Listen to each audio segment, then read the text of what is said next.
Hello students, ये chapter number 4 है। ये हमारी फ्लैमिंगो बुक से लिया गया है। आप इसमें पहले विस्तार से मैंने आपको कई चैप्टर पढ़ा दिए हैं उसके अंदर, और अब हम जो है फ्लैमिंगो के चैप्टर नंबर 4 का अध्ययन करेंगे, द रेड ट्रैप, जो कि मैं पहले भी इसको क्लियर कर चुका हूँ। आपको आपने पढ़ लिया है। आप आधा पार्ट तो आपने क्लियर कर लिया था। ये नेवर एस्केप तक आपको याद भी होगा, तो हम देखेंगे इसको। नेवर एस्केप यहाँ तक 34 पेज तक जो है हम पहले ही ऑलरेडी क्लियर कर चुके हैं। अब इससे आगे हम बढ़ रहे हैं। देखिए, पेज नंबर 35 है। आप अपनी बुक से भी देख सकते हैं। इट वॉज़ लेट इन दिसंबर। दिसंबर का जो महीना था वो अंतिम दिन थे। Darkness was already descending over the forest. जो अंधेरा था वो पूरी तरह से जंगल में छा गया था। दिस इंक्रीज द डेंजर, तो इसने जो खतरा बढ़ा दिया। And increase also his gloom and despair. जो हमारा जो चूहे वाला था, जो चूहेदानी रखता था, जो शख्स था, अब उसको जो है उसकी उदासी और निराशा भी बढ़ती चली गई। फाइनली ही सा नो वे आउट। आखिर अंत में उसको कोई रास्ता नहीं मिला। And he sank down on the ground, और तब वो ज़मीन में सुकड़ के बैठ गया। टायर टू डेथ, मानो जैसे मरने वाला हो। Thinking that his last moment had come. और वही मन में विचार कर रहा है कि शायद उसका अंत आ गया है। But just as he laid his head on the ground, जैसे ही उसने अपना सिर ज़मीन पे रखा, ही हियर्ड ए साउंड, उसने एक आवाज़ सुनी। अ हार्ड रेगुलर थम्बिंग, जो कि बहुत किसी के कुछ बहुत ज़्यादा पीटे जाने की आवाज़ हो रही थी। किसी चीज़ को कोई जैसे पीट रहा हो, जैसे लोहा वगैरह कोई पीट रहा हो। There was no doubt as to what that was. अब इसमें उसे कोई संदेह नहीं था कि क्या चीज़ थी। ही रेज हिमसेल्फ, वह खुद खड़ा हुआ। Those are the hammer strokers from strokes from an iron mill. ये जो पीटने की आवाज़ थी, ये पास ही के जो लोहा मिल थी वहाँ से आवाज़ आ रही थी। ही थॉट, उसने विचार किया, there must be people near by, कि उसके आसपास जरूर लोग होंगे। He summoned all his strength, उसने अपनी पूरी शक्ति को इकट्ठा किया। गॉट अप, खड़ा हुआ। And staggered in the direction of the sound, और उस साउंड की तरफ लड़खड़ाता हुआ आगे चला गया, उस दिशा की ओर बढ़ता चला गया। इसका अगला पैरा देखेंगे।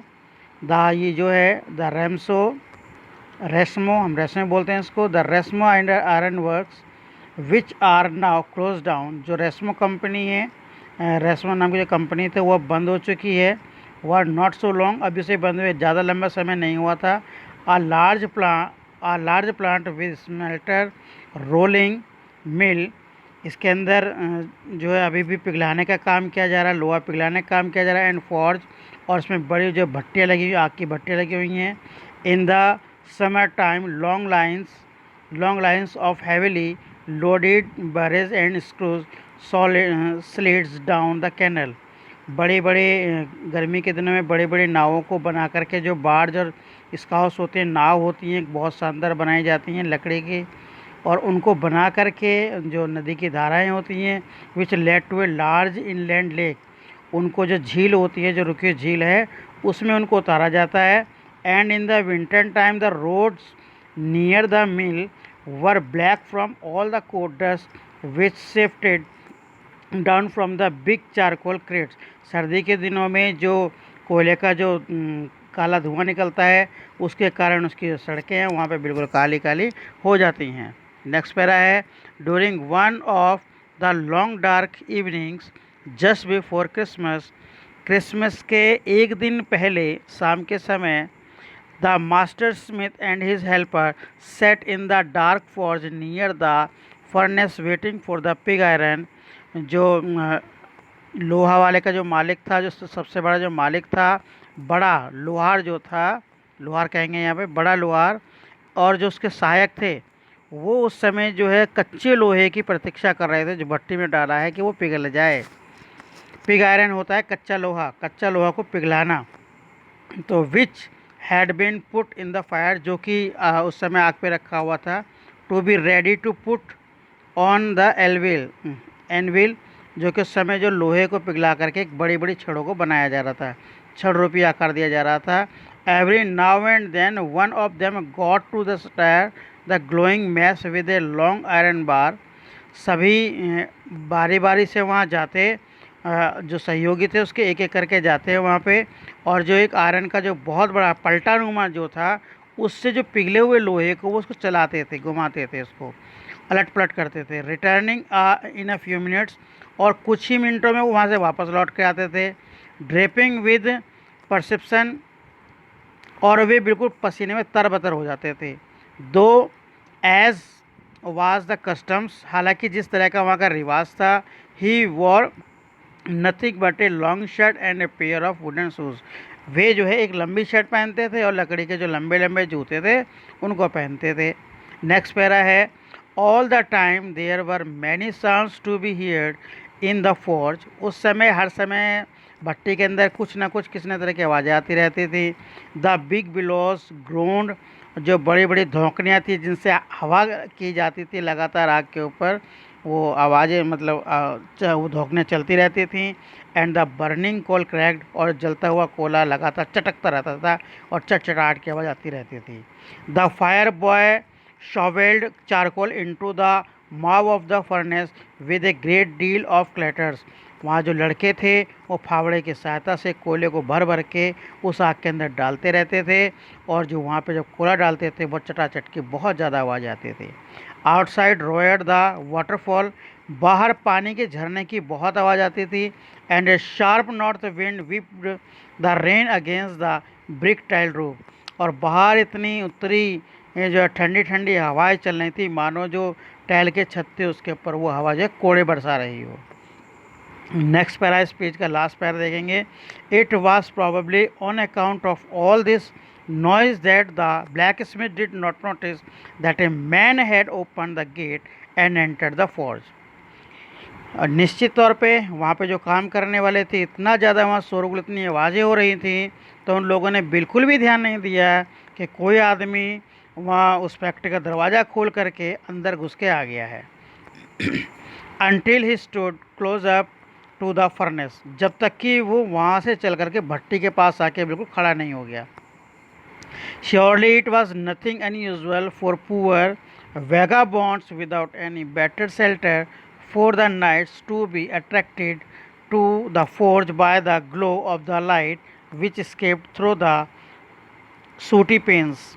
ये बिल्कुल निश्चित तौर पे बिल्कुल ऐसा था कि जो आवारा जो लोग होते हैं, जो इस तरह के जो वो था, आग को देख, उस समय वो आग को देख करके घनी रात में कहीं से उनको आग की थोड़ी रोशनी दिखाई देती है, उसको देख करके वो आकर्षित होते हैं और उस आग के पास खींचे चले जाते हैं।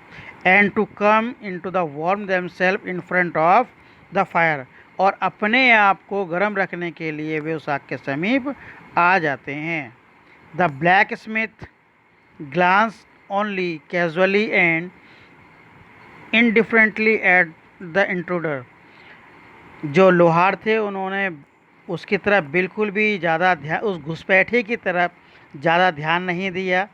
He looked the way people of his type usually did, वो बिल्कुल ऐसे ही दिख रहा था जिस तरह के लोग, उस तरह के जो लोग होते दिखाई देते हैं। विद ए लॉन्ग बियर्ड, जैसा कि उसकी लंबी दाढ़ी बड़ी हुई थी। डर्टी, बहुत गंदा था। रैग्ड, उसके कपड़े बहुत चिथड़े में थे, फटे पुराने थे। And with a bunch of red traps dangling on his chest, और बहुत सारे जो उसके चूहेदानी के पिंजरे थे एक गुच्छे के रूप में उसके सीने के आगे लटके हुए थे। अगला पैरा है, he asked permission to stay, उसने जो चूहेदानी वाला था उसने वहाँ रुकने की आज्ञा मांगी। And the master blacksmith nodded a haughty consent without honouring him with a single word, और वहाँ का जो बड़ा जो आपका लोहार था उसने बिल्कुल ही अनमन से, बिल्कुल ही बेरुखी मन से उसको वहाँ रुकने के लिए, बिना कुछ शब्द बोले हुए उसे रुकने के लिए कह दिया।